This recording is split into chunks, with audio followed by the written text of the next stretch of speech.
I had a dream a week ago, where someone was prophesying over me, open up a merch shop and a coffee shop through your church. It was a dream I was having, and someone was like praying that over me. And so I was like, you probably should. Well, if Jeff Osborne was here, that's a conversation we've had, and there's like a group in Nashville that I think that's trying to help churches. I don't even know if they're going to help financially with churches do it, but more so just help put language to it in the sense of, having a great coffee shop in your church and being able to just have operation Monday through Friday, place for people even in your church to meet up Monday through Friday. It helps, it helps cover a lot of the costs nowadays that, especially in California, real estate's expensive. It's too expensive, bro. So when all these Christians are like, we need more churches on every corner, it's like, yeah, we do in theory, but they're very expensive, just in real estate. So you got to have something attached. Yeah, I think whatever, if we ever do campuses in like city centers, kind of like yours is, like our churches our private school takes precedent at this campus. For sure. But even our campus in Pomona, a coffee shop might work, but maybe not. It's still, I don't think it would work because we're not in city center in Pomona. But like our Corona campus, where we're looking to possibly do some things, that's city center. So we could. It's not the exact center of the city, but it's the epicenter of where things go down. So I think working towards what works for your church to be able to operate Monday, it's an empty shell Monday through Friday. If you can get a permanent location, in that sense, right? Yeah. What's up, Rooster? He's already, Rooster, go to bed. He's like testing it. Hasn't been. Yeah. So, and now I'm trying to get over this cold. I got this in London, so it was cold over there, man. It's cold in England. You got to hang out. You should have went. Dude, I wanted to go to that one, and Atlanta hasn't happened Atlanta's yet, right? Is that 2 weeks. Yeah. 2 weeks. But England was great. You got to spend time with NT, right? Got to spend a day with NT, right? Like a full day. Like pretty full half day. Wow. So from morning till about noon. And he was just open teaching, Q&A. Yeah, it was crazy. So for give people context, what happened was originally he just personally handles his whole life. So he didn't have like a team or an assistant. For people who don't know who N.T. Wright is, you go look him up. He's the forward-thinking New Testament scholar in the world. For sure. For at least the past 100 years. For sure. He processes but now he's, he has been for many years, but now he's tapping into the Old Testament, which is great. So he's a if I say it right or wrong, but he's a visiting scholar at Oxford University. He's over one of the houses, which is the Anglican house. So if you think of Harry Potter, that's basically how Oxford University is built. When you get in the university, you get separated into a house. Every house has different majors. Other houses could have the same majors. It's just the house you get put in. So they have Trinity College, and they're all called colleges, but it's all under Oxford University. So one of the houses is an Anglican house. So they have a Catholic house and an Anglican Church of England house. He's basically, I think, over the Church of England house. And his main job is to just study and write books. Yeah. Even if you're at Oxford, if you get him to lecture one of your courses, it's like winning the lottery. Yeah, for sure. So what we got was, it is really rare even for a student at Oxford. And so what we got to do was, what originally happened was when we got to England, so, we spend multiple days, which I think we'll get into that, but you spend multiple days visiting churches in England. Historical spots that have been converted into vibrant now church communities, right? Because England is post-Christian, almost pre-Christian now, but where they don't even know who Jesus is. We've never even heard of him. That's crazy. But so we go and visit, which you get into that, and then you go and spend the day at Oxford, oldest university in the world, 800 years old. Still in the same place. A lot of Harry Potter's filmed there because the buildings are that old. The library's that old. I think it's the second largest library in the world is at Oxford University. So we were going to they're one of their main theology scholars, because originally N.T. Wright made a mistake and he was going to America to do some lectures. And the day we were going to meet with him, he was actually leaving to the States. So they were like, hey, the N.T. Wright thing isn't going to happen. And we're all just like, okay, that's why most of us came here, but that's okay. That's okay. We're still going to go to Oxford. We're still going to meet with one of their heads of theology. We're still going to get some theology conversations and church history. So we're all okay. Wednesday night at like 11 p.m., N.T. Wright moved his whole day because we were supposed to see him. We were supposed to see him Thursday, and we get an email Tuesday night. Hey, everybody, change all your train tickets because you got to get. There's like 50 of us. Change all of your train tickets. NT blocked out his whole morning tomorrow. Wow. We all got to leave at 9, but this is like 10 p.m. We're all getting emails, so everybody's trying to call if they know someone to tell them, hey, you need to change your train ticket. We're not going to this other church that we're going to tomorrow. It's crazy. So everybody has to change their which we're all happy to do because then we actually get time with NT Wright. And he gets us in, because originally I think we were going to be in like a classroom or something like that. He gets us into his local Anglican church that he worships at. Wow. Because he doesn't, he's not a weekly priest anywhere. He's just a member now. He's a member now, and he teaches here and there, or preaches here and there. So we're in a church that's 650 years old, with a retaining wall that's 800 years old. It's crazy, and it fits maybe 80 people. Wow. And he's like that. Mind you, this is like the Einstein in the church world, for people who can't put it into comparison. Anyone in seminary in the world, for sure, half of their seminary books are going to be N.T. Wright books. So just to put that, he's the theologian of this entire generation. It was like it's hard Packer, to, C.S. Lewis, for sure. N.T. Wright.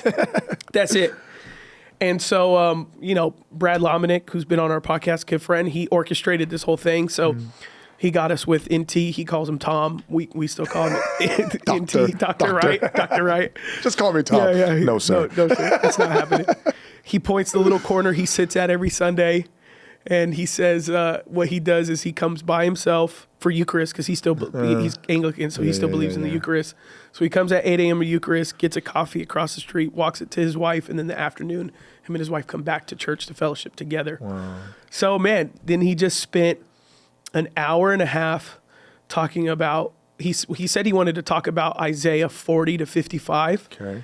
And he talked for an hour and a half on Isaiah 40 verses 1 to 5 for an hour and a half. Isaiah 40? Yeah. So, I took copious notes. You're straight up note taking, huh? I never take notes. Oh my gosh. I would have if I was there. No, I don't ever take notes either, but I have that new little remarkable thing where you can write down notes. And this is a crazy passage. Yeah. So he talks for an hour and a half on Isaiah 40, 1 to 5, taps a little bit 1 to 5, chapters 1 to 15, jumps a little bit into 50, but he's pretty much sitting in Isaiah 40, and the way he's talking is just completely foreign to us, right? Foreign to us and conversational. You're just like, he's just oozing. Yeah. It's like there's no Dallas notes. Willard was there's like no that. Like it's not a speech. It's not a sermon. It's just exuding his knowledge of Scripture, oozing out what he knows. It's like for me and you. Right now, me and you are just like, hey, let's just talk about Luke chapter 2, 1 to 7, and you and I just go back and forth for an hour and a half. Yeah. And you're correlating. You're doing what you do in school, and you learn oika and observation, interpretation, correlate. So you're correlating like, because he's tapping in Genesis, he's touching in the New Testament, but everything is to talk about those, 5 verses. And you're just sitting there, and you're just like, dude doesn't do a pause. He doesn't need a break. Yeah. He's in his 80s. Yeah. So he's just gunning. And then he does that about for an hour and a half, and then he takes about an hour of Q&A. Wow. And then we just everybody just started standing up and just would take turns at just throwing questions at him. And here's what shocked me the most, because there's 2 old, kind of, lack of a better term, older men that we met there. We met a lot of people there. We met a lot of guys our age, a lot of guys shortly, just shortly older than us, Gen Xers, but who are doing like crazy innovative stuff in the church in England and stuff, which I'll share. But the 2 older people I met, Nicky Gumbel, who created Alpha and Holy Trinity Brompton, was the pastor for so many years. And for people who don't know what Alpha is, it's probably the largest evangelism tool that any church uses it in America. sure. My church doesn't use it. I don't think your church uses it. We're still preparing for it. Yeah. We're looking at it. Yeah. We do some of the stuff that Alpha does, but Yeah. we're exploring it. It's all over the world. It's not just in England. And so they created it. Nicky Gumbel, I want to say in his 70s. N.T. Wright's probably in his 80s. What stood out to me most in this trip from two individuals who, if they had the ability, two things. If they had the ability to be arrogant, like these guys For sure. have the right. For you know, sure. Nicky Gumbel creating a Yeah. curriculum and movement that evangelizes more people right now in a church systematic way. sure. Because there are other evangelism crazy. movements, but then the people don't go to church or For sure. doesn't do anything, so to say. Like they're actually putting people into church to build their relationship with Jesus. And then N.T. Wright making probably the largest scholastic biblical influence in the past 100 years. There's a teacher and evangelist, the two leading evangelists and teachers of our time. Their humility was just insane. Yeah. I mean, It's because they're not American, bro. yeah, it's got to be. And they referenced us a lot, and they reference what they love about us, and they definitely reference what they don't love about us. Yeah. Which arrogance would be one of them that 100,000%. obviously people don't love about Americans. It's in the air Yeah. in America. Celebrityism's in our air. Arrogance is in part of our our air. culture. Proving ourselves is part of our culture. Doing yeah. it by ourselves is part of our culture. Yeah. Wanting to prove someone wrong is part of our culture. So their humility was just like incredible. And then the second thing was, and I've talked about this with my dad too, is their ability to not be a cynic at the age that they are. So it's easy to get in your 70s and 80s and just look at where the world is at and look at the next generation and just kind of poo-poo on it, you know? And between Nicky, we spent a lot of time with Nicky, and then we spent a good amount of time with N.T. Wright. Even when they would make, like, there was one big thing. So the whole time, N.T. Wright is like very positive about church and where church is headed and where people could take it. He's obviously Anglican, so he's just like one step removed from Catholicism. Then you have me and you who are non-denom guys, and we're like 100 steps. For sure. He didn't look down on NT. Wasn't like, man, you non-denom guys, or you guys don't do the Eucharist, or what. Like he didn't belittle any of us in that way. I mean, he could have made any of us look dumb. For sure. And there's always some people who are trying to ask questions just to show that they're like on his level, and like I'm a thinker too. And he doesn't put them in their place. He doesn't. He just is kind, and he's optimistic. Yeah. He even said at one point towards the end, man, the Anglican Church is a mess, but it's my mess. Not that he created it, but almost like it's my people. Family. Yeah. I'm not leaving the Anglican Church. I'm going to continue to do what I need to do. And it was just like, same thing. Nicky Gumbel's in the Anglican Church, Church of England, and same thing. It's just like, yeah, man, I mean, our church isn't perfect. They've made a lot of mistakes, but I'm not going to leave it. I'm not going to become non-denom just because because then if I become non-denom, I'll just there's more new issues with that, right? No steps of accountability and all that kind of stuff, at least in their state context. Yeah. So like, they just could have been so cynical and they weren't. And I was just like, man. It's refreshing, huh? Yeah. Yeah, it's refreshing. Because like, even for us, like, I mean, the average question that I get even from another Christian, even if it's like a Christian in my church, there's usually some type of, maybe the question isn't cynical or negative, but the wrapping paper is, you know? And so the question may be authentic that they have, but the wrapping paper around it is basically like, hey, if you don't give me an answer that I like, I'm just going to continue to kind of assume this way about leaders or about God's church or whatever it is, right? There's kind of a negative undertone where for these men at their age, it was like, I was like, wow, they were rarely negative. Yeah. They just love Jesus. Yeah. Yeah. I think that's more and more attractive to our generation too. It's like normal, regular people who are madly in love with Jesus. right? Even for me, this past Sunday, Pastor Bayless. Yeah. He's I just Googled him because I was, how old is he? He's 69 years old, right? Yeah, he's almost 70. It's crazy. So humble, dude. Yeah. Like, first of all, he came and said yes to speak for us. We have no green room in our church. We just got to chill here. I'll kind of guard you. Like, you could go to the bathroom. We could stand outside. I'll get you a bucket of popcorn if you want. And he was like, we good. He's talking to all our members. You know what I'm saying? I'm like, you want me to get a cloak or something? Yeah. But the way he preached. There's a little drape right in front of him. The way he spoke to us, the way he ended his message, his humility.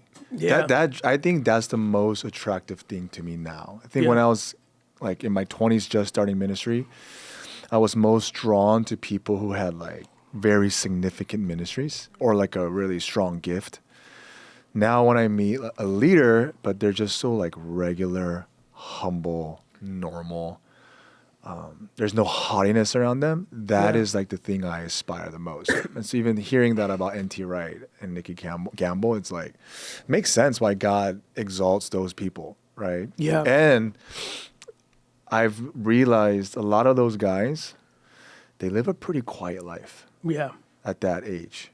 Like, that's a common denominator I've been finding. Like, a lot of the ones who are successful that kind of carry the haughtiness, they're still like super active and busy. But I've noticed like the ones who are like, God has used them, but at the end of finishing well, that's very like humble and grounded.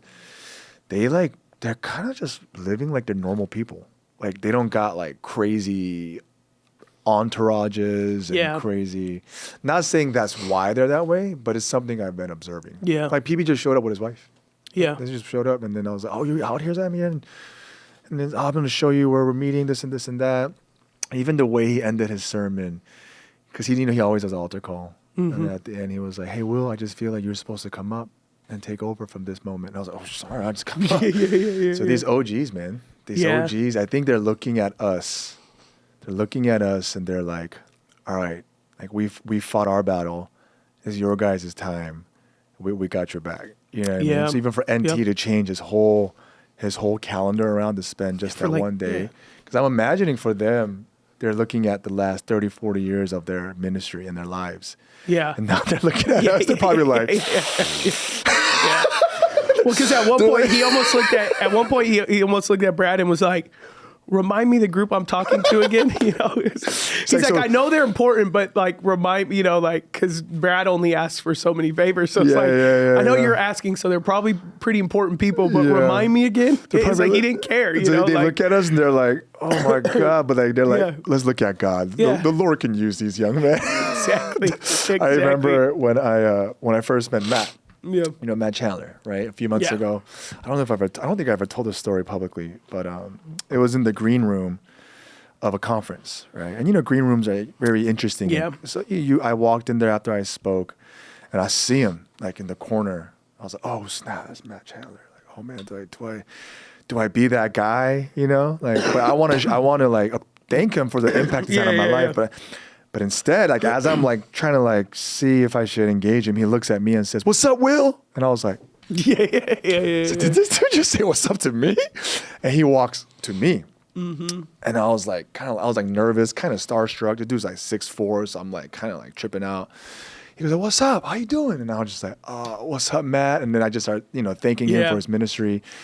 And then he goes like, "I've been keeping up with Beloved. I've heard some of your sermons," and I'm just like. I'm like shocked, right? And then he goes like, "You got the juice." So he said, "You got the juice." And then that's what he says. He says, "It's your time now, baby." Yeah. He's like, "I turned 50 in June." He's like, "I'm gonna tell you what Piper told me when I was your age. It's your time. It's your time to take over." And I was just like, I'm like, so what are you saying to me right now? Like you turning around like, is there someone behind me? But it just shows me probably like when you hit like the 50s, 60s, 70s, you're starting to look, because I feel like for you and me, at least for me, I'm looking forward. Yeah. Right? I'm looking, I barely look back. Yeah. I'm looking forward. But I'd imagine once you hit your 50s, you're looking backwards. Yeah. And you're like praising God for everything that he's done. And then as a senior leader, you're now thinking about who's coming up next. And how can we give back to that generation? So it's just, that's great that they would do that, bro. Yeah. It was, it stuck out as being really palpable. It's not like it was just like, oh, there's a humble guy. It's like, like, wow, I think they define their life through humility, and it's hard to call yourself humble, right? They're not going to call themselves that, but the humility and the optimism, while also admitting that something's imperfect, because I think, I don't know if it's an American thing or a current day and age thing that we're in, but if something's broke, it's like all of it needs to be fixed. You got to tear the whole thing down, right? That's where we get all of the deconstruction movement from right now in the church world. That's where you get a lot of the secular stuff that's happening right now. Is like everybody's just saying, hey, if there's one thing wrong with it, we just got to erase the whole thing. All of it's got to go out. Whereas with many of these individuals, they're just like, oh man, I've been around. You get this feeling that they're like, I've been around the block. There's no such thing as a perfect thing if humans are included into it. So if that's what you're looking for, then Maranatha, just, ask Jesus to come back now, because you're not going to get it. For sure. And so there's this acceptance of imperfection while also a responsibility to be like that which I can, that which I can put my hands in, that which I can affect and change. Like that is what I'm going to do. Yeah. And they each have their own, NT has his own iteration of it. He's a scholar. He's a thinker. He's not a pastor preacher, he's not a day-to-day flock person. So the way he applies it is very different from Nicky, who is, since he was 20 something years old and now he's in his late 70s or whatever, is just fully set on discipleship. But as he gets older, you see that they become more aware of their time and how they use it and how they invest it. Whereas I think when you're younger, you tend to think like, oh man, I got all the time in the world. I can say yes to as many things that look like opportunity as possible. Where with them, they're like, hold on, what is this group going to do? Yeah. What are they doing? Before I give some time, I got to weigh that first, because there's other people who need my time, that it might go further because I'm trying to affect change. And it's a different generation, because I feel like, I don't know the data, but I've seen articles that said stuff like boomers, by the time they retired, they had like 3 to 5 jobs. Yes. Right? Yeah. Xers, it was like 5 to 10 jobs. Millennials is like 10 to 15. They're saying Zers, 20 plus. Right? Because there's so many opportunities, right? Yeah. Opportunities are great, but I think the cost of that maybe the inexperience of longevity or a long suffering. And I feel like when you're stuck with something for a long time, I think it's hard to carry a spirit of criticism, because you have a spirit of love. Yeah. Because you've endured the pain and the suffering, and you're so committed to the bride of Christ that for them, it's not an option to leave it, right? It's like, I'm here. And as you love something that long, it's almost as if I'm willing to go through whatever it takes to see this fully mature to what it can be. So their approach is different versus, I think, millennials and Gen Z. We could just bounce. Yeah. It's like, if it's hard here, I'm sure there's another church that does it better, so I'm going to do it there. Hey, if this denomination is controlling me, I'm sure there's another non-denom that'll let me be free. Yeah. While I feel like in the past, there really weren't options, right? Especially like I think about my dad as an immigrant. He's like, options? What's that? I did the dishes when I was my dad, he was a dishwasher, and for the first all years in master's school, right? You just got to stick it through. And I feel like when you lovingly persevere over something for a long time, it probably allows you to have a sense of humility. Because I think humility comes from breaking, right? So as they've just endured, and now they're at that cusp, 70s, 60s, 70s, 80s, there's just this sense of humility that comes from that. Right? Yeah. And I read a book recently, man, I don't remember the name of it, but the premise was, and I don't think I've talked about it on the podcast though, the premise was that church over the past 100 years has changed more than church has in the first 1900 years of church history. I can see that.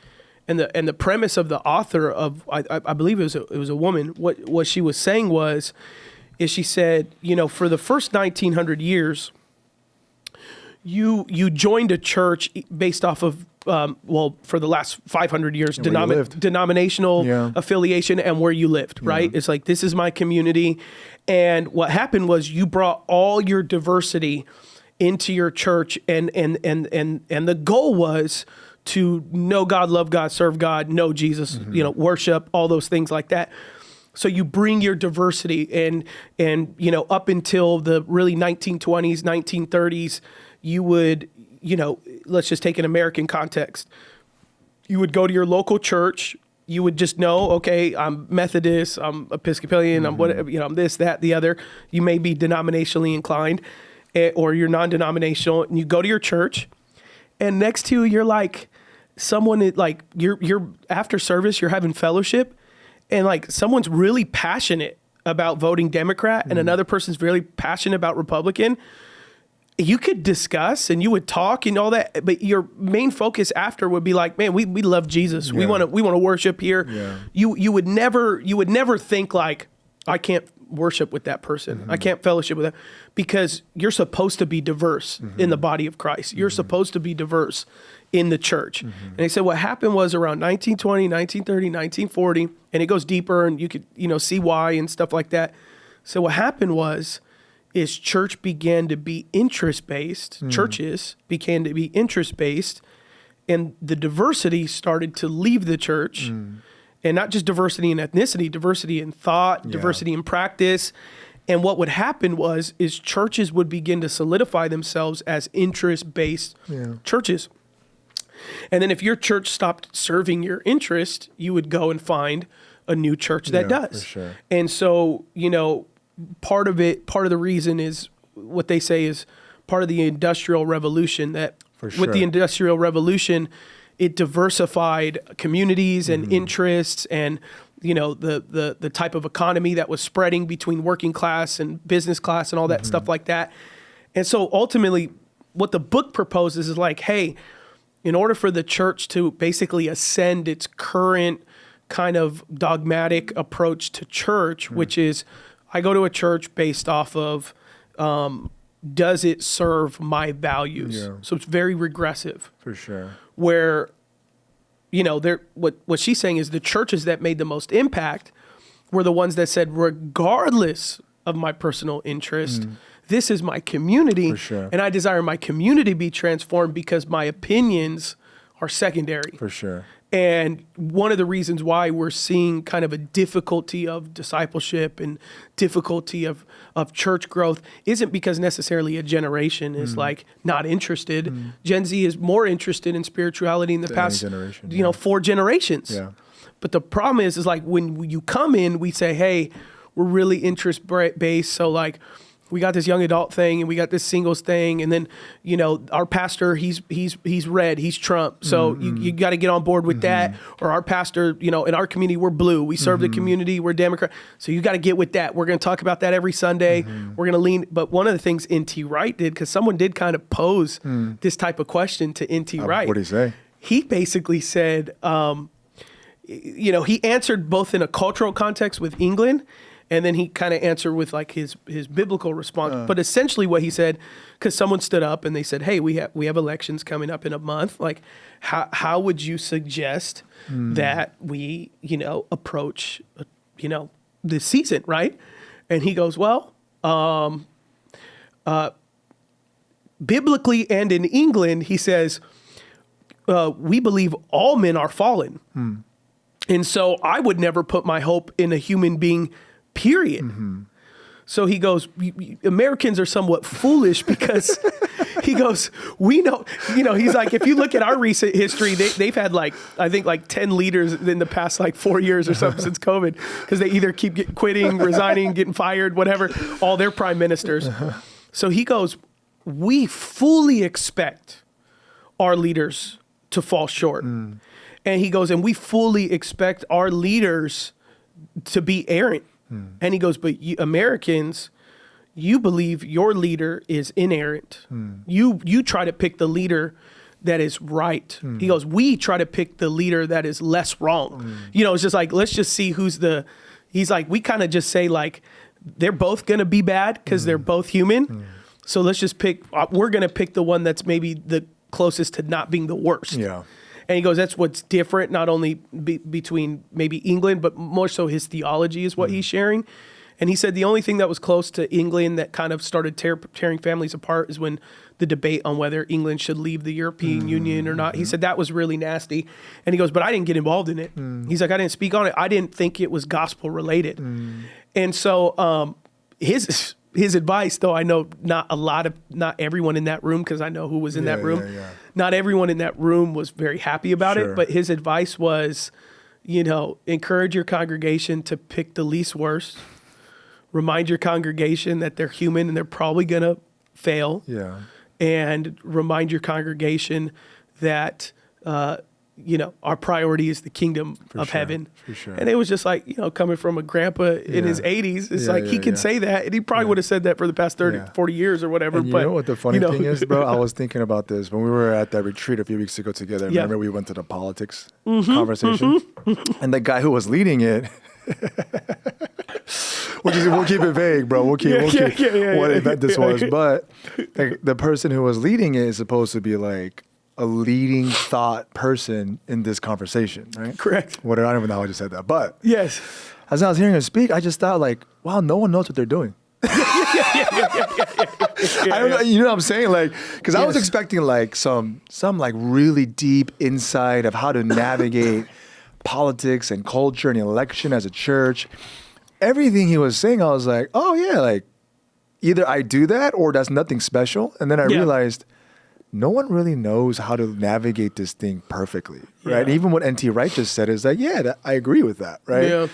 But the problem is when it comes to such intense issues that people idolize, they want like a messianic answer. They want like a idealistic, perfect utopian answer to a solution, like N.T. Wright is saying is not there because it's a fallen world. Yeah. So even just N.T. Wright saying that is like, the reason why you may be upset with that answer is because you fear it so much and you idolize it in that regards, or you care about it so much and you idolize it in that regards, but it's somewhere in the middle. Yeah. Right. And so me too. It's like, how do I navigate this? It's like, no one's going to do it perfectly. You just do it, you walk through it and you get through it and you move on. And I don't think you should be, doomsday, like, oh, okay, well, whatever, I'm not going to be involved. No, I think to N.T. Wright's thing, he's like, no, you should vote, you should be involved, sure. You should share what the scriptures and what you're passionate about. For him, he was just like, you should do those things, but just that does not supersede your relationship with Christ. It doesn't supersede the gospel. It doesn't supersede your worship, which I think that was very profound of like, not only because a lot of us we're more evangelical than probably an Anglican, even though they do believe in evangelism. But us being a modern Protestant evangelical, I mean, we a lot of what we think about is winning people to Jesus, right? For sure.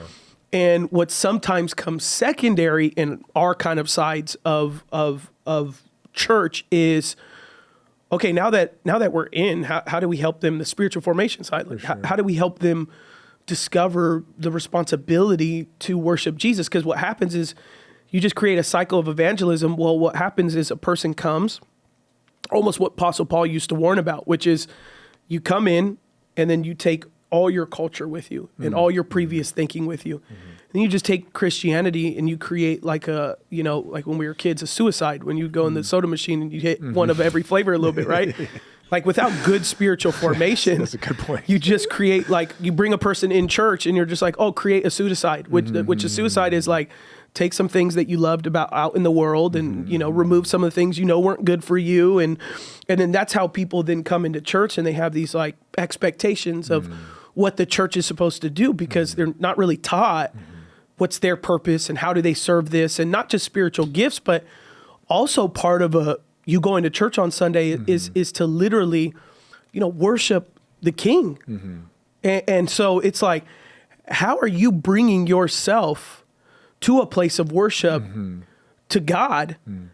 Because in order to do that, like you have to strip yourself of some things. And I don't think everyone always views it as like, oh, I'm going to worship God. I think I'm going to get something from God this Sunday. I'm going to go to Sunday church. I hear it all the time. Like, I'm a proponent. Go to church. I'm going to get me a word. I'm going to get me, it's this idea of like, I'm going to get me something rather than it's like, no, you're like, probably 90% of you on Sunday should be giving. For sure. And maybe you'll get 10%. Yeah. You need to give 90%, Yeah. you know? I always tell my congregation, like, there's two ways you can engage God. It could be a Christ-centric life or a me-centric life, right? Mm-hmm. A me-centric life is where you're in the center and God revolves around you. A Christ-centric life is when Christ is in the center and you revolve around him, right? So everything you do has to be Christ as the center of your life, right? I mean, I think a first person I heard say this was Rick Warren, where he said, one time he was at church and someone said to him, "Hey, pastor, I got nothing out of worship." Yeah. And he was like, "You got this all wrong. Yeah. Worship's not about you." The problem, you got nothing out of it because you thought this is about you. Yeah. Worship is about Christ. It's not about getting things from him. It's about giving onto him what he's worthy of, right? Yeah. And that's when the American mentality has seeped so deeply into our culture, where church life and the Christian life is about what I can get. A.W. Tozer said, it's not about how much of the Holy Spirit you have. It's about how much the Holy Spirit has of you. Right? That's the difference of lordship and discipleship, right? Discipleship is not about how much more can I have of Christ, because you already have all of Christ. The day you got saved, you were baptized in the Spirit. The Holy Spirit lives fully in you. The question is, how much does he have of you? The process of discipleship is not getting more of God. The process of discipleship is you dying so that he can get more of you. Yeah. And that's what we're trying to invite people into, right? Yeah. And that's why community, perseverance, discipleship, confession. That's why I do respect a lot of like the Orthodox, Eastern Orthodox, Anglican, Catholic way of Christian life. In many ways, I respect those traditions because in that ways they were able to retain the biblical call of discipleship, I think, in a stronger way than perhaps maybe the evangelical, the Protestant, the non-denom, where because the focus is so much on souls. Right, so much on evangelism, we've kind of lost our way in the other side of discipleship, right? Yeah. So it's so refreshing when I hear N.T. Wright, bro. It's so funny because I be saying stuff that he says all the time. Yeah. And people go crazy on me until I go like, I just quoted N.T. Wright. Oh, for real? Kind of remind me of when like people on YouTube, they'll go to like Trump haters and then they quote Trump, but they don't tell him it's Trump. Well, that's a great quote. They're like, well, that's from Trump. So I be like quoting N.T. Wright when people don't know, but that's how much respect he has, right? And so I feel like, the discipleship, the Anglican way, because even for me, these last 4 years, I can't read evangelical pastor books no more. Yeah. It's just not deep enough. So like, I find myself reading so many Catholic writers, so many Catholic authors. And those are the people. I heard you on Tim Ross's podcast. You quoted, who'd you put? Ignatius? Oh, St. Ignatius? Yeah, Ignatius of Loyola. That's like, his stuff is like, it's my thing, dude. So like, because it's hard for me to like grow deeper oftentimes with what's around right now in our stream. Well, I mean, and I think part of it, my book just I finished writing and we're gonna be shopping it around with publishers, and you're writing a book, you have an agent. I think the premise for most of us is, hey, like it has to be as palatable and palpable for a broader audience as possible, and that's essentially what we're. It takes a lot of time. It takes a lot of investment. You do it also because you're like, I want some type of return on this in some type of way. That may be in terms of just getting the message out, or a lot of authors are like, no, this is kind of how I pay my bills. So they're kind of us Americans don't seem to think too intrinsically. I mean, even, English people too, like people in general are not thinking too intrinsically anymore. And so a book that if you're not a scholar and you don't have this basis of like seminaries and Bible schools that are going to be eating your book up and stuff like that, you are then just looking for, you're like, what can I get people just to get the first step into what they're doing? And so it is kind of a catch-22 because then there's individuals maybe like me or you who feel a responsibility to go deeper. For sure. Because who was I talking to? I can't say who I was talking to, but you know how this always is. It might make them look bad, but they're part of a really well-known university. And he and I were talking, and this is this is coming from his mouth, and you could probably agree or not, but man, dang, there's some things I can't share what I'm trying to share context for. But someone I'm very close to is doing their MDiv right now, and I can't say yet because they haven't given me permission yet to say if they are who they are. But the person I'm talking to comes from.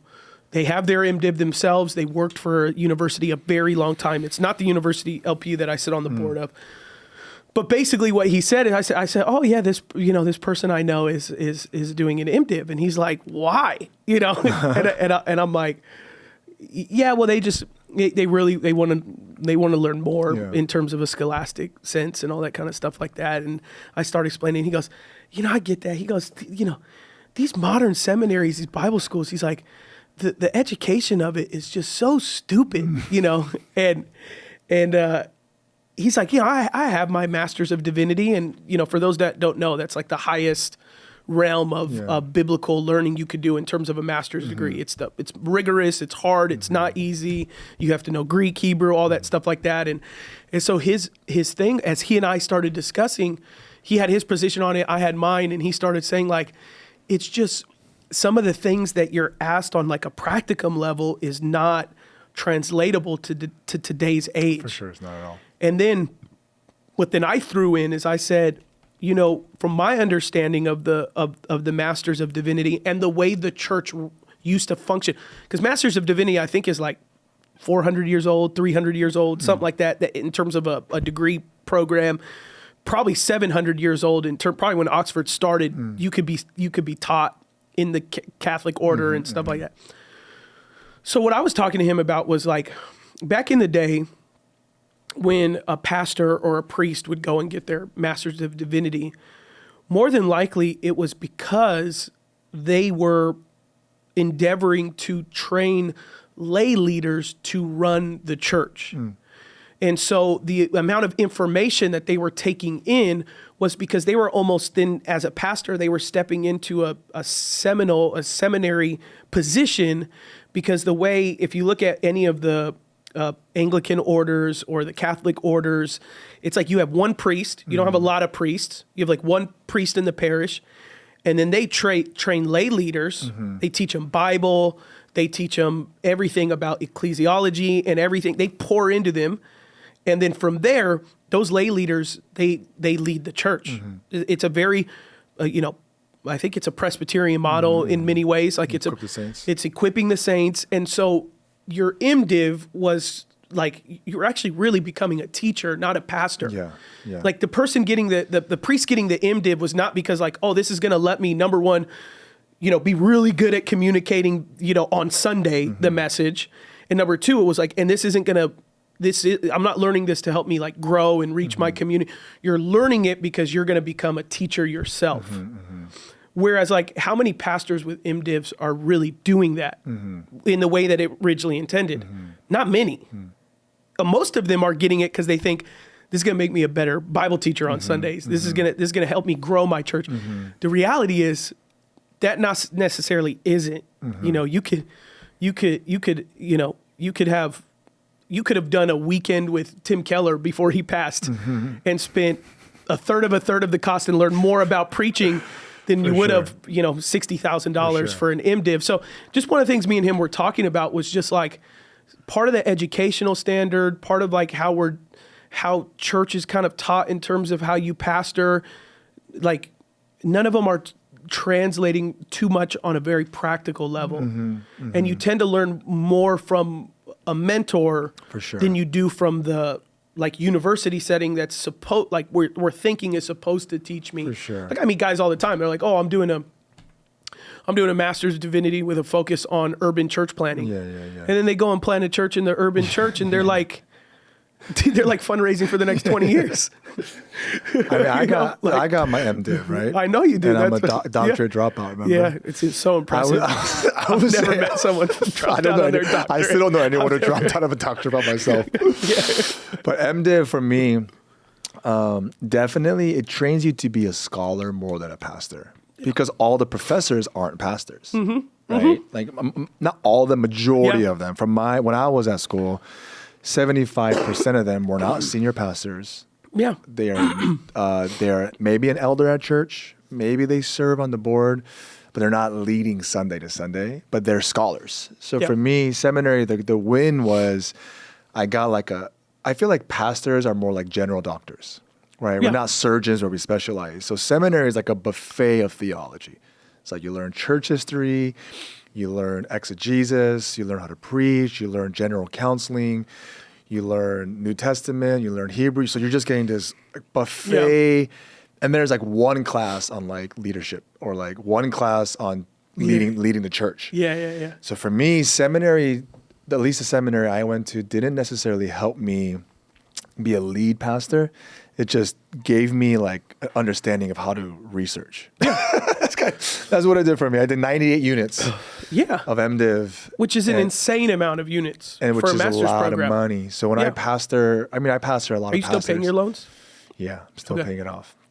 And when they come up to me and they're about to be a senior pastor, they go like, do you think I should get my MDiv? I always say it depends. Depends on who you're reaching, the context. But I say if you do get it, try to go the cheapest route possible. And nowadays there's like online sources. Oh, yeah. There's like Liberty University, Southeastern University, Life Pacific University, where I'm on the board of. They have an online program. Yeah. And then there's like ones recently, it's called like biblicaltraining.org, where they literally get all the leading professors, their lectures, and they put an online portal, and you get an entire MDiv for like a fraction of the price. Wow. And you just do it at your own pace. And they give you an advisor. So my resident right now, he's planning in New York, and he's going to be in a little more academic headspace where he's planting. So I was like, yeah, we live in a culture where people are going to question a lot of what you're saying. So if you want, go get it, but get the online version. Don't spend like 50 to 100K getting this MDiv degree where you can find all those sources online. Yeah. So MDiv it's depends, man. Depends. In Asian communities, you can't even pastor or be ordained. You're literally not even like allowed to be ordained, or a church will never even hire you. Yeah, if you won't even be a part of the conversation. Yeah. If you don't have an MDiv. Yeah. So what was interesting was when I was the itinerant youth. That's the Catholic Church too. If you ever meet a Catholic priest, they all have masters. Yeah. Same thing in the Catholic. So when I was like I was the youth itinerant guy, and like only like the tiny immigrant churches would invite me. The moment I got my MDiv, every single Asian megachurch invited me to speak. It was crazy. And I realized, wow, just for my degree, now they can sanction it. Now they're like, okay, he's not crazy. So in some regards, that's cool because you're vetted, You're, okay, this dude knows his stuff versus like he's just crazy gifted. So there's strengths and weaknesses in that. But for me, I wouldn't recommend it if you don't got the money. I mean, and culture is really important. I just think that there's this like, there's a presupposition that ability to pastor, ability to maintain a healthy church, grow a church, is often connected to those degrees. Yeah. When they're you talk to anyone who has those degrees, they may have them, but they'll be like, oh, me having a growing church or a thriving church like actually had nothing to do with the connection to that degree. The degrees helped me, and it helps me study or whatever. But I did my bachelor's in theology, which was extremely intensive. And me and my brother, who had got his MDiv at Master's Seminary, he would look at my courses and he'd be like, dude, you're doing basically the same courses I'm doing. He was like, do a different master's. Don't do an MDiv because the MDiv is going to be, it feels like you're going to be doing the same thing. If I could go back in time, I probably would have went an MBA route because I had a Bible degree in undergrad. Yeah. So seminary was literally the same thing. It was literally the same thing, even the same professors because I went to the same school. And if I could go back in time, I probably would have tried to get a business degree. And then even in seminary, some of my professors would say, when the students the alumni that we follow that had the most successful churches out of our seminaries were C students. Yeah, they dropped out. They were like the DC students who actually ended up having the most successful churches. For sure. Because they're busy just doing ministry with people. Yeah. Right? They're leading people. They're making like decisions versus just in a room studying the book. Yeah.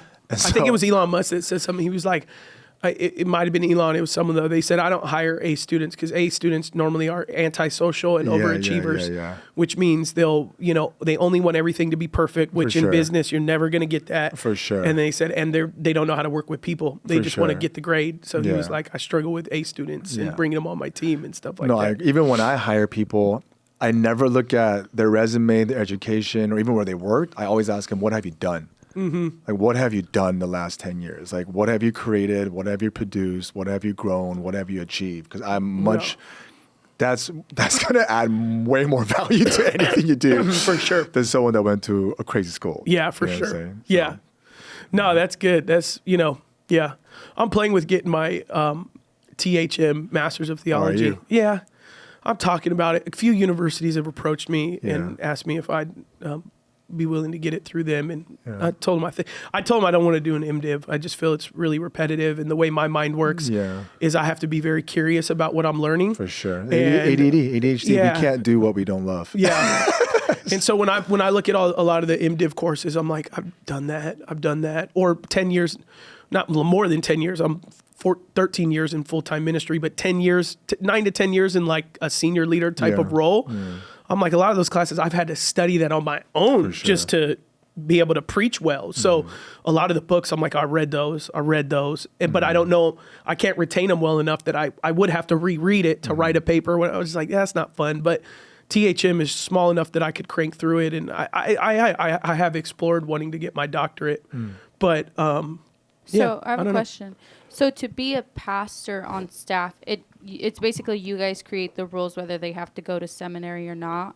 It depends. Number one, are you part of a denomination or not, right? Mm-hmm. So denominations will have their own standard and structure of licensing and ordination. So you take Foursquare denomination, you take a Methodist denomination, Presbyterian denomination, then you have other Kojic and all that stuff. So every denomination has their different standards. So like Will's saying, if you're part of more than likely a denomination, a Korean denomination, like the minimum is going to be a Master's of Divinity. And for a lot of denominations or even non-denominations, it also depends in American context, what role are you trying to get hired for? Right. So what pastoral role? Yeah, what pastoral role? So like, are you trying to work with kids or youth or whatever? Because then their prerequisites, they may just require a bachelor's in something. So like, I would say though, I mean, I might be wrong, but I would say 90% of churches, even if they're non-denominational, for a senior role, like a lead pastor, teaching pastor, you need an MDiv or an equivalent X amount of years of preaching that the elders or the board could actually look at and see that you have a master's level education in teaching Bible. Like I have a lot of friends who have been hired to be a senior pastor at a church because it's a 100-year-old church or whatever and still big. Yeah. Like they had to have an MDiv or they had to be enrolled in an MDiv program to be considered for that role, a Master of Divinity role. For a senior leader role, that tends to be the route. A pretty big prerequisite is some type of master's in Bible. I personally nowadays, I wouldn't second look almost anyone if they didn't have any type of Bible background in terms of a ministerial role. Even if it's like an online. Yeah. Okay, like you would need, and I have structures I refer to people. Yeah. But I meet people all the time. One of them, Aaron has told the story before, but Aaron, when me and Aaron first met, he had a master's in business. Mm-hmm. He had his undergrad. I forgot what his undergrad was. And I said, hey, we were doing coffee. I said, have you ever thought about full-time ministry? And he said, I mean, I have, but I don't know. I said, my words were, I believe God has called you to full-time ministry. And I believe that where God is going to take you, you have to have some type of foundation of Bible. Yeah. So I encourage you to enroll in some type of Bible program because you need a foundation. It always stuck to me. There's an incredible book anyone can read by Charles Spurgeon called Lecture to My Students. And that book in there, he was talking to all pastors. Book. Spurgeon is known as the Prince of Preachers. And he was talking to a group of students who were preachers and pastors. And in it, he says, he talks about the responsibility of knowing God's word. And in it, he says that, a pastor who doesn't know his word is like a doctor who can only tell what the disease is, but has no idea what to prescribe as a cure.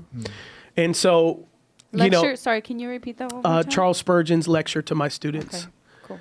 And that quote right there always stuck out to me as like, yeah, you can, spend a little time in church. You can tell where people are sick, but you got to know God's word in order to know what to prescribe them and what to share with them. And so one of the first things I always talk to is like a young pastor or someone who wants to go into ministry and they're wrestling school and all that stuff is like, where do you feel like you're led to in the long run? That is going to be important, right? Yeah. Because you're like, oh, I want to minister to children. I want to always be involved in the next generation. I'm like, well, in today's age, it might help you to do some do like a psychology undergrad, and do child development as a major, because I don't need you to know an MDiv to, we could teach you that through the system. We got people, I have 4 people on my team who have MDivs. So I'm like, we could teach you just like they did in seminary back in the day. The MDiv guys were meant to teach their lay people. And in some ways, if you're like a next gen leader, you're a staff lay, person in that sense, teaching the next generation. So it's like, there might be some other degrees you can explore that are going to make you more effective towards where you feel led. But if that person's like, no, I believe one day I'm gonna church plant, I'd be like, well, maybe not an MDiv. I mean, you could do a bachelor's. Like that's what Aaron did. Aaron didn't do an MDiv. Aaron did a bachelor's in Bible. Sorry, I probably missed this, but what does MDiv stand for? Masters of Divinity. The Master of the Divine. Wow. Yeah. Master Are you a Master of the Divine? He is not me. Wow. I feel like you are, though. I didn't.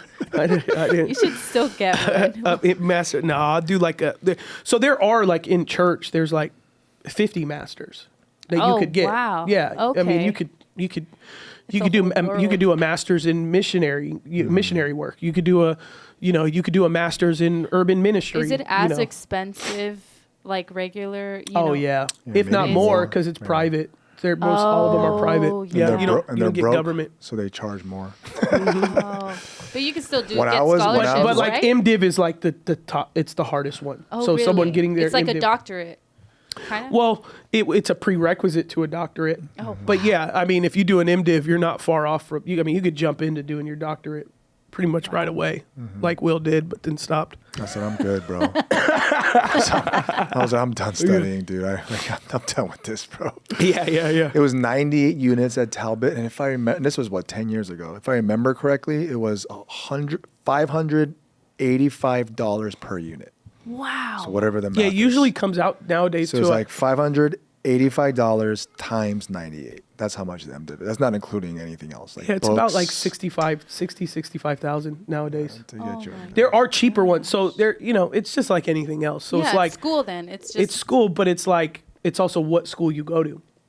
So you can get a cheap MDiv, but also people who have MDivs are going to be like, oh, you got a fake one. Oh, you got, But you does got that from really there. matter, It's like though? in some circles, it's not like I go to lot. my dentist and I'm like, did you go to UCLA before you get into my teeth? Like some circles. Yeah, but if he might charge UCLA prices, and then that's when he went to UCLA.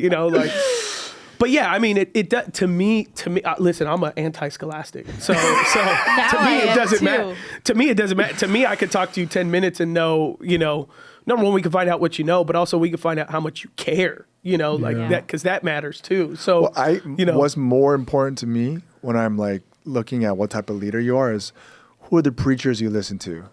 Then I can know, I can know more about your theology and formation by the people that you've been discipled from. Because a lot of times when you're in seminary, especially where I came from, the opposite of N.T. Wright that we were talking about. Yeah. They're so haughty, so arrogant, so prideful. They're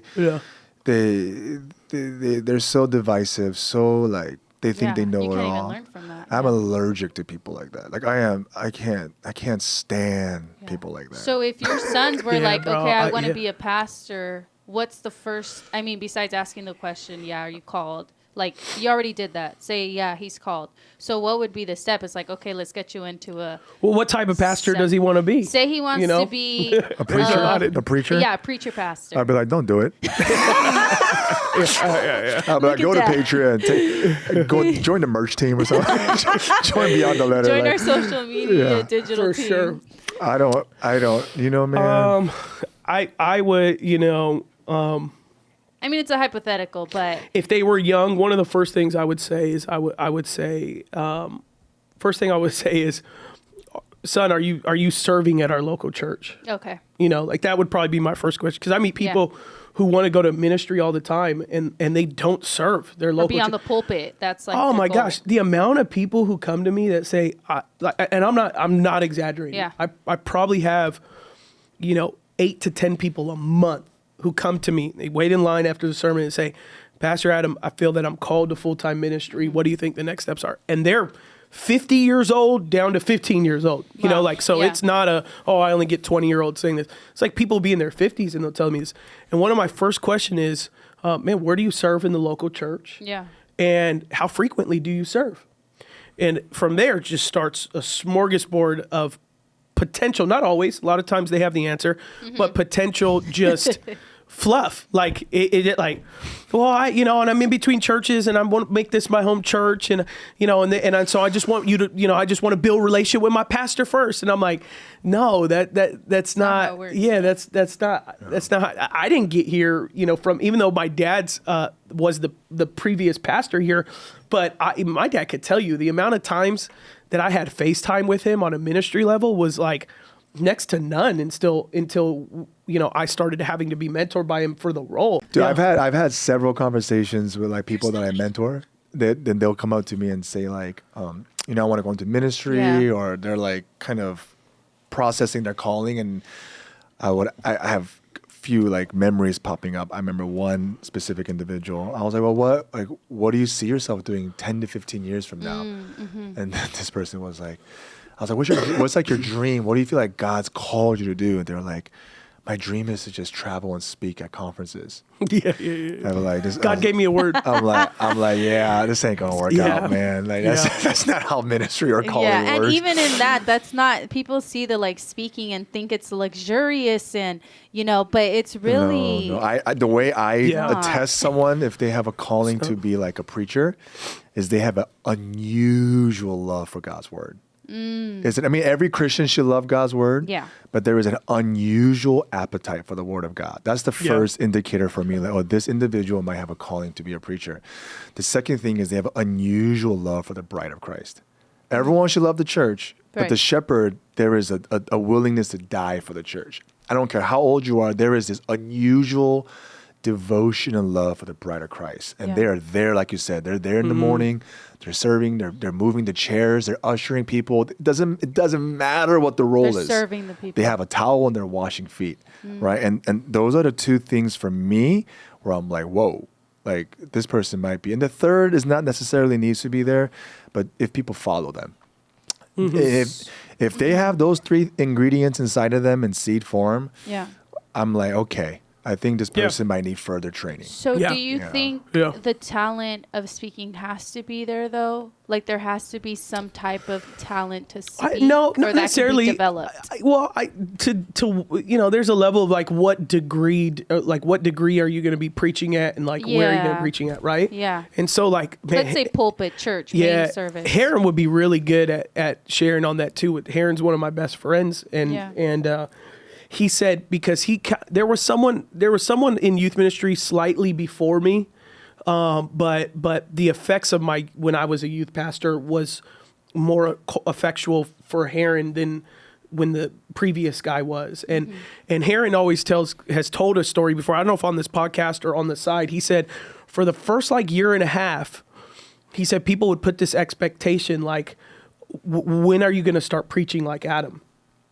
And like, Adam can preach. When are you going to preach like Adam? Yeah. And he said he like really started questioning like should I even be the youth pastor? Because like that, I'm getting that question asked a lot. Like, you don't preach like Adam. Why don't you preach like Adam? And he said, finally, like I got to a degree, he was like, I'm not going to be Adam. That's not my call, and that's not my primary gifting, is not preaching. Yeah. What Heron's primary gifting, and I've even said it to people too, is Heron's primary gifting is discipleship. And that's not my primary gifting. Yeah. My primary gifting is apostolic vision communication. And so I tell people all the time, like, when I was a youth pastor, I may have had more youth on a Wednesday that were gravitated to my preaching, which that's okay. That is okay. Yeah. You know, that's not to say, oh man, it was all built on you, Adam. No, like, you can, if you have an ability to communicate, like, you're going to gather people, that's just going to happen. You could do that in a corporate sense. You could do that in a church sense. So I would have X amount of, you know, kids gravitating towards my preaching and everything else, my models and all that stuff like that. But Heron, he has a Jesus club that he does in like six schools. In any given week, he'll have 900 to 1,300 kids. That's crazy. Amongst multiple lunches with multiple leaders helping him lead. And at Rancho High alone, he'll have about 350 kids at one lunch every single week. And so you brought that, you broad stroke that. You know, my question would be to someone, what's more successful? Adam, who had 800 to 1,000 kids in one room every Wednesday, or Heron, who has 800 or 1,000 kids spread out between 6 or 7 campuses that he's discipled multiple leaders to go and lead those. I mean, I would say by and large, kind of Heron's model is, it's much more to me, they'd be equally good. It's just, to me, I think, I'm like, wow, I really love what Heron's doing. Yeah. And so Heron realized, like, oh, I have a voice. It's just my voice applies different than Adam's. Yeah. And so that's where I would say, like, it depends on, when you say, oh, does a person need to have this gravitas preaching it? Well, if you're gonna step into a church role that's gonna lead, if you look at anyone who has a church that's leading a few thousand people or has influence that's thousands of people, it may not be, you take like a Levi Lesko, his physical church isn't that large, but his global voice is like massive. Yeah. So a lot of people have that. Is like, if you're gonna have that, then being a great communicator has to be a part of it. Yeah. But you could be a really great communicator if you take what your gift is and you work at that and apply it 100%. Like, there are some people who are just really good at building teams. Yeah. To me, you don't have to be, you look at Chris Hodges. Chris Hodges got the second largest church in America. He even says he's not the best stage communicator, but man, he could build teams. And that's how you get the second largest church in America. Yeah. You know, Craig Rochelle, he's a much more better stage communicator, but he's also a really good systematic leader as well. So it's just, to me, it's like what degree you want to lead. The average church in America is 100 people. So the average preacher does not need to, hit home runs. I figured it's smaller than 100, but that's... Yeah, it's like 80 to 100. Average, you take all the mega churches plus all the... You take out the mega churches, like 25. Yeah, exactly. But the mega churches... I feel like, for me, it's like, teaching's a bonus, but you just out. Whenever I mentor young pastors, I always say, just lead a ministry that allows you to be you. Create a ministry that allows you to be the best expression of who God's made you to be, and then you'll succeed. You know what I'm saying? And don't put on Saul's armor, like Gibbons always says, to try to be someone else. Preaching's a bonus for sure, but if you're not the greatest preacher, you don't need to make your ministry surround. Even like Nicky Gamble, right? Yeah. Look what that dude has done. That's not his primary. Look what he's preaching the gospel to millions of people. He said he preaches once a year. Exactly. He's leveraged his gifts for the kingdom of God. Yeah. You know? Yeah, for sure. Yeah. If someone feels led to preach, there's usually only 2 tracks you could take: youth ministry and senior leadership. Yeah. So normally the youth pastor, that's like in the church world, the youth pastor will either become a campus pastor or do a church plant one day. Yeah. The youth pastors tend to be the ones who want to preach a lot. That's why a lot of them go into youth ministry, is because it's like, oh, there's a little church there and there's a little platform there. And so most of the time, someone who's like, oh, I'm going to be a youth pastor, I bet you if you sat them right here, they feel they're called to be a youth pastor because preaching is part of the gig. If you took preaching away from them, they probably wouldn't feel called to youth pastor it no more. So they even say the most successful church planners were former youth pastors. Really? Yeah. Data wise, they're the ones who have the highest success rate. Yeah. Just what it takes. So if I met someone who's like, I want to preach, I'd be like, well, your first step into ministry is probably going to be youth ministry. Yeah. which that, you know, you gotta that's what you gotta, and it's like, oh, I don't feel passionate about youth. It's like, well, then you could go to seminary and you can be interviewed and placed in a church. Yeah. You know. Yeah. That's, I mean, that happens all the time. You can go to seminary and then just apply it. There's literally thousands of churches in America right now hiring senior pastors. Yeah. Did So you guys ever do get that, to a you place know. where you're like, oh, I know this is like, I'm called to do this? Well, I don't know if it's preaching. I still don't know that. You're like, I still don't know if this is it for me. I would say for me, I feel, I don't know if closest, I used to say this. When I'm in my pocket and I'm preaching, I feel like I'm doing what I was made to do. Like, but that's not all the time. Like, there's those moments where I'm in the pocket. I'm like in the zone and I'm on stage and I'm flowing. I'm like, it feels like a guitar that's being played. That's how I feel. Okay. And that comes while I'm preaching more than any other thing I do in my life. So that's probably because that's one of my strongest gifts. Yeah. And I don't feel to that degree of like purpose other than when I'm preaching. And but that doesn't mean I don't question. I still question all the time because I hate sermon prepping and I hate preaching at times. But when I'm in my pocket, I'm just going. Yeah. It's like, oh, this is what I was made to do. I definitely have those moments pretty regularly. Yeah, that's good. I don't know. Yeah. I don't know about you.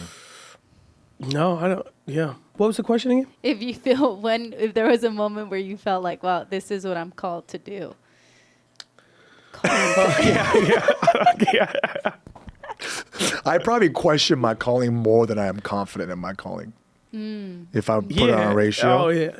Oh yeah. I'd probably say the same. I feel like there are majority of the times I get out of bed internally kicking and screaming with God because I feel responsible. I feel a responsibility, but I also feel like it's like you know. Like you were gifted to do it though. Yeah, I know I'm gifted. Yeah, I know I'm gifted to do what I do. I know because I look at the fruit of it. Yeah. I look at the fruit of the years of ministry, and I'm like, I know I'm supposed to do that. I chose ministry over business a long time ago when I could have been far more successful financially in business than I could have been. So I know that that's what I'm supposed to do. But then there are times that you're just like, oh man, you're just like, you're like. 2 week notice. I know Will relates that. It just stays. It's just, I wouldn't say it's overwhelming because it's not, but there are days that you just feel responsible for, and it has nothing to do with size. It's just, it's kind of feels like a burden. Yeah. And you just feel responsible for so much that you're just being obedient, but at the same time, you're just like, I feel, and in preaching, I mean, a lot of times I've throttled back my preaching because I don't want to be, I want to be able to have an even enough playing field that anyone could preach on the pulpit and it not look like a stark difference between me and someone else. Yeah. And so that's why I use a structured point preaching. That's not my gift. Like a lot of times whenever I don't use points, like I didn't this past Sunday when we talked about the Holy Spirit, and I'll be in a pocket on that. Yeah. I can do that all day long. But what often happens with pastors who don't really have a structure and you could look at them, you could look at Furtick, you could look at Mike Todd. What happens is their personality becomes the platform. And that's a hard thing to transition. That's a hard thing to lead when it's not on you. And that's a big, you talk to these guys, like they feel the pressure of having to perform. That's talked a lot about in ministry settings is the pressure to perform. And so for me, I've kind of been like, well, I'm not going to perform. I refuse to go up there and just tap dance because I could do that. And I did that a lot when I was younger, a youth pastor. I would tap dance a lot. So now, like, I'll throttle something back, a little bit just to maintain kind of a standard and not feel like That's why a lot of people go, oh, Adam, you go a lot into culture and headspace. And I'm like, I do that because I think that, that keeps you humble to a degree. If you're just an inch deep at any time, like, yeah, that's impressive. But man, we should do an episode one day where we talk about preaching. Yeah. Like how we prepare, what goes through our mind, what are you thinking, what are you processing, how are you feeling. Yeah, that would be cool. I'm with you on that, bro. I did like a 6-hour communication class with our pastors right before I left for sabbatical. That was pretty fun. And we did, we filmed it. So one day we're going to make it available for pastors if they want it for their teams. But not that I'm an expert at it, but I think I'm pretty good. So you're great, dog. Thanks, bro. I want to steal your illustrations all the time. Yeah, you even illustration king over here, dog. And I have no desire to preach. But one time I asked him, I was like, "How do you do your preparation for?" He sent me his notes and they're like highlights, and I'm wow, the color coded. Color coded, and I was like, oh wow, it's so in depth. I barely ever use illustrations. I got to get better at that. Yeah. I probably use props twice in my whole 16 years of preaching. Sometimes if it's too much illustration, I get lost. I know, I'm like, wait, what was the verse we're talking about? Sometimes it's too much. My rule with illustration is, I don't do it perfectly all the time, but it should always serve the purpose of the point or the text. Yeah. But sometimes people will do an illustration to serve the title of the sermon or the title of the point, and that's where people end up getting lost at, is it should help us to discover either A, how human we are, or B, how great God is. Your illustration should sit in those two kind of spaces. The illustration should show me man, I don't understand God. He's so big. He's so, whatever that point. Or it's man, we are so broken. We're so human. It should, that illustration should help us, see one of those two things with it. But yeah, talking sermons would be. It'd be fun. Oh, I know. Me and you could do that all day. A lot of not only our own, but others and other sermons and stuff like that. Yeah. But I feel like a lot of young communicators probably stream in sometimes. They'll probably be like, "Wow," because when I was a young preacher, I was dying to know how Chandler prepared his sermons. Yeah. How Bishop prepared his sermons. How Judah prepared his sermons. I was dying to know. I never found out. Yeah. Well, really pivotal moment for me was because, I was a big John MacArthur fan growing up. And I remember one time I waited in line after service before I had eventually come to get to know him a little bit more. But I had waited in line, and one of his security guards had his Bible and his notes. He preached on handwritten notes.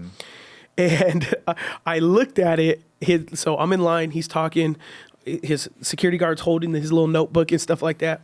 And I look at his sermon notes, and it had the title, it had the scriptures, and he had all these rocket ship doodles on his sermon notes. And to me, that probably like you, it just broke this facade to me. That everything is so serious, and he's so serious, so spiritual. And candles are lit. He had all these little doodles that I'm sure, as he's trying to sermon prep and find his rhythm and his cadence and his space, he's just sitting there doodling rocket ships, trying to find his pace. And it was just really oh wow, it's just there's a side of it that you're just okay, he's probably struggling to put his thoughts together as well, or try to find his cadence and stuff like that. To me, there are some people that they're just preaching is just that's their primary gift. And there are those. I'm Bishop Jakes. Yeah, like Bishop Tim Keller, Judah Smith. Yep. Beth Moore, all those. That's their strongest gift. Yeah. And every time I take the spiritual gifts test, preaching is usually my fifth, sixth. It's top 10, but it's not even top 5. They're right around there. Every time I've taken several extensive spiritual gifts tests. There's always apostolics number 1, leadership's number 2. Yeah. Faith is number 3. And then everything else kind of moves around. Oh, evangelism is number 4. And there's teaching, preaching. My lowest one is always mercy or hospitality. Mine is it doesn't even exist. Hospitality 0. Acts of service 0. This is how I know I'm being nude every day, is because on all those tests, empathy is always my last. It's always my last. But I would say I'm a pretty empathetic person, so I know I'm spirit filled because all my human tests go Me too. This guy has zero empathy. He could see someone dying and he would help him, but for the sake of helping, not for the sake of humanitarian, like, oh, I gotta, Mine's been nurtured. Mine's for sure been nurtured. And it's the gift. It's the Holy Spirit. 'Cause my wife always calls me Spock. She's like, stop being Spock right now. Like, people are crying in front of me and I'm like, how can I solve this problem right now? Exactly. And I have to like breathe, slow down, get in touch, and then I could like be present with them. For sure. I'm the same exact way. I got no empathy. Meanwhile, I'm the opposite. Bro, I work so hard remember at one time that this is like I have like on the top of my head 2 ministry moments that I regret. Like I regret I dropped the ball. I failed as a pastor. One of them was like many years ago. I had quite a few of those. Yeah. I have a lot, but like these 2 are like very pivotal. When I think about it, it hurts my heart. I remember my worship leader for a ministry I was leading. This individual was sharing with me like because our ministry was growing. Yeah. Right? It was expanding, and at that time I think we were gonna have around like 700 people that gathered at this worship night. And this person was sharing with me like I feel pressure. Like I don't feel comfortable leading in front of all these people because just like a year ago when I first recruited this person to start this like prayer night with me, we had like 40 people.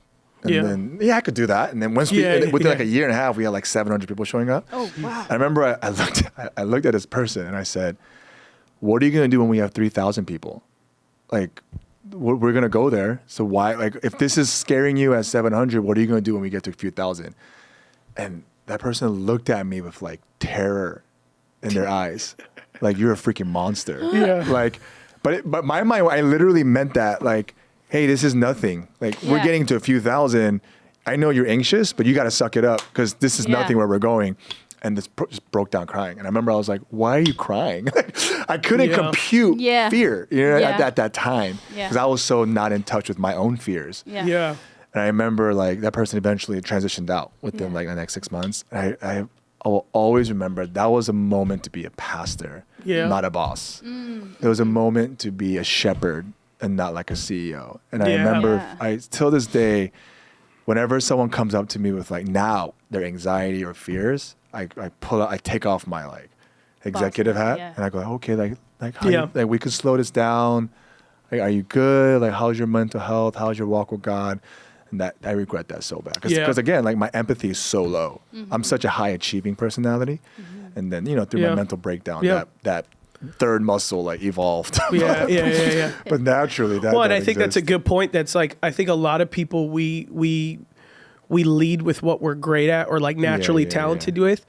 And then we just think that whatever our weaknesses are, it's just like people just kind of have to deal with it. Yes. And I think especially if you're called to ministry, but I think if you're just called to great leadership in general, is like you're going to have to learn how to work really hard at the things that aren't your strength because the things that are your strength are going to be your strength. And over time with reps, it's just going to get better and better and better. Yeah. They think, oh, I'm just going to get better and better at my strength. It's like, no, that's going to happen through the process of life. You're going to get better at your strength. But what you could never get better at unless you pay attention to is your weaknesses. For sure. And so like for you, like, oh, okay, you learn over the years and like me as well, empathy, being pastoral, sitting in a moment with somebody without wanting to fix their problems. Like, wow, I got to really work on that. Yeah. I got to work on having someone on board with my idea before I, blow past it because I'll ride right past you. It's like you start learning all your weaknesses and you're like, okay, I can either get better at these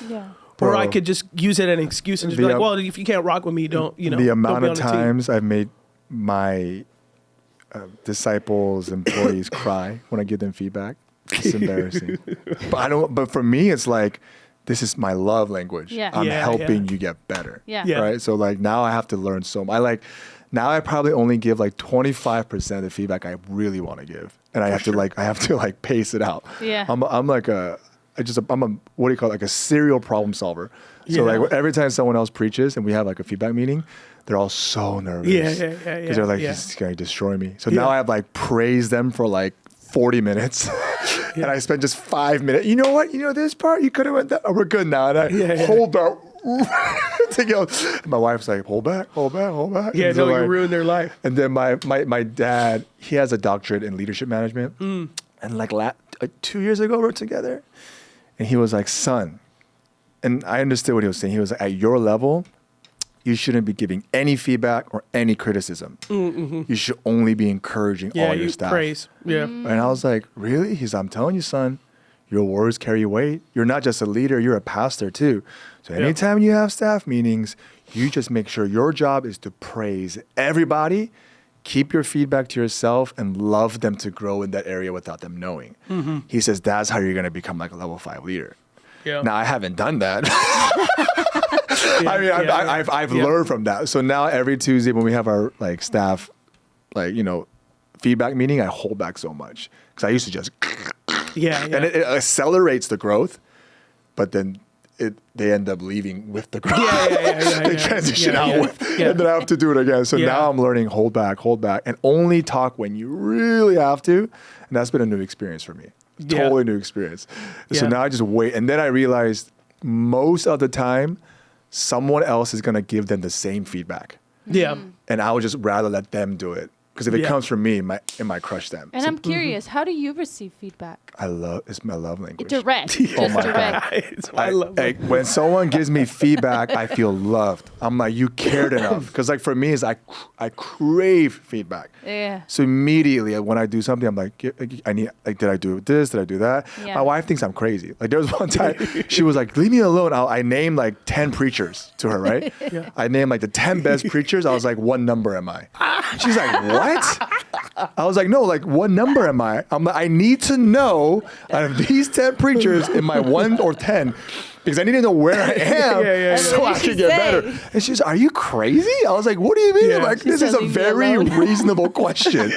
Like, where am I? And then tell me why you put me under this person. She was like, the arrogance that you carry is just, I would never understand. I'm like, what? Carrie Newhoff told me he did that many years ago to his wife, and her response was, whatever's broken inside of you, I cannot fix. He said that was his wife's response. She's a lawyer. That hurts me right now. That's literally what I feel like Andrea wanted to say. So I've whatever's broken inside of you, I cannot fix. And then even like in our staff meetings, I always say the best idea wins. So there's no such thing as an end conclusion. Like, here's my thought, shut me down. Like, please, because I love it when people shut me down because it's like, oh, you're right. I always think the better idea wins. Yeah, for sure. But sometimes my team's like, we're good. Can we just move on? So I had to learn how to just like, you know what I mean? That is so funny. No, it's true. Yeah. That's awesome. Oh, man. Man, well, time went fast. Yeah. There was so much. I mean, there's 5. Yeah, there was so much I wanted to talk about. Me too, Dad. There's a lot. We'll have to say we're doing another episode tomorrow, right? So maybe this is a part 1 and a part 2. Because I didn't even get to share about a church we went to, St. Church, which I heard about that church a lot. Yeah, I got to see it. Yeah, it's crazy. They have a pub attached to their church, which I text you. I text you. When he texted me that, I looked at Andrea. I was like, we're going to create a cigar lounge in our church, like on the side of our church. I mean, it's a wild concept. And for them, they're in England, and unless you go to England on like, you see it on a day to day, but like one time Nathan and I, my brother, last year we were there for a conference, and we went to like, most of the restaurants are pubs and you can order food. So a person was like, oh, where are you guys from? We're like, oh, from Los Angeles. And they're like, is this your home bar? And we were like, I don't know what that is. And then we were like, what's a home bar? And they're like, oh, well, in England, we all have our like home bar that's in our neighborhood, and you only go to that bar. That's where all your friends meet. It's like a membership almost. Like a gym membership. It's like a gym membership. It's like in England, because there's a strong beer drinking culture, that almost everyone has a home bar that's like their local meetup. And in these bars, there's not Korea's like that it's too. not ours. There's not like, there's not TVs with sporting matches or anything like that. It's literally places you just go and hang out with your friends and you talk, and people are all ages. So you have a home bar. And so, St. Church, they're in a city called Hackney in London, but they created a pub where they microbrew, they employ people in low income economic areas. They put them in apartments nearby that the church owns. It's a 750-year-old church, and they've renovated the whole thing. We didn't get to go into it, but basically the same girl that does all of like Kanye's concerts and all of Beyonce's concerts aesthetically. Yeah. She designed the church, and then the architect who built all the Apple stores, he's like the father of modern architecture. He reconstructed it inside. So the father of most modernism architecture, and then the mother of modern design designed this church. Wow. Beautiful, huh? Yeah, it's breathtaking. And then they have a section of the church where like fog is pumped into the room, and they have an LED wall on the ceiling, and they have an LED wall on the floor. Oh, that's nuts. And at any given time, what they do on the floor is that doesn't change. They have the sky of the city that the church is in, and so it's like an aerial view of the sky on the floor. And then on the top is a different aerial view of a point in the world that needs like help, or that's going through crisis. So like right now, when I was there, it had Israel skyline for the Middle East. Yeah. And the point is you're supposed to stand in between where you're standing, which is London, and then you're supposed to stand in between the problem, which right now is in the Middle East, and then you pray for intercession, for God to intercede. And so you stand in between the two LED walls, and she came up with that concept, and then it's in the church, and it's a room, like a glass room, and you're supposed to stand in between and intercede for the issue. Can you take video and pray. Pictures in there? It'll be online. So maybe do we do a part 2 tomorrow? When we do a part 2, let's do it, bro. I mean, we got can, a lot to talk about. If people are excited, We got picture conference. We just turned 3. Well, by the time this airs, we can talk about it. So by the time this airs, we'll be post conference. We can talk about how amazing it was without it have happened yet. But we could talk about that church, because you could do like I took away some stuff too, but there were other churches we went to too. But the point of those churches were, because they're Anglican, so they're much more affiliated to more Catholicism than anything. But all the churches we visited have accepted the charismatic gifts of the Holy Spirit into their churches, and they're seeing revival happen. Oh, And so the premise is they've taken Anglicanism and merged it with modern expressions of what we would say is non-denominational charismatic gifts of the Holy Spirit. And they're just seeing like, really, really incredible revival for England, because England, only 1% of England is practicing Christian now. So I think they have 30 million people. So just take 1%. That's how many are Christian. It's crazy. Yeah. So, all right. Maybe part 2. We'll see what happens in that episode. But comment if you guys want a part 2. Never know where we're going tomorrow. Exactly. Peace.